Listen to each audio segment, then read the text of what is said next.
উৎসব কমিটির ক্যাশিয়ার, ওনার কাছে কিন্তু ক্যাশ নাই, টাকা নাই, এক পয়সাও নাই, সবচে ওনাকে বরণ করে নিচ্ছে উৎসব কমিটির ক্যাশিয়ার সঞ্জীব ধারা। সঞ্জীব ধারা মঞ্চে চলে এসো। ওনাকে ব্যাচ দিয়ে বরণ করে নিচ্ছে উৎসব কমিটির ক্যাশিয়ার সঞ্জীব ধারা।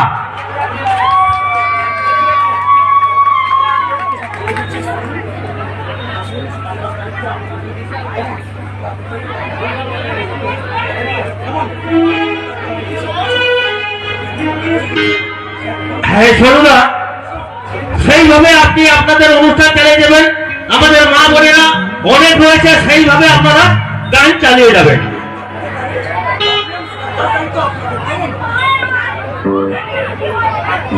আচ্ছা আদিদা, আপনি অবশ্যই গান করবেন, সকলকে নাচে যাবেন, এইটুকু অনুরোধ করি।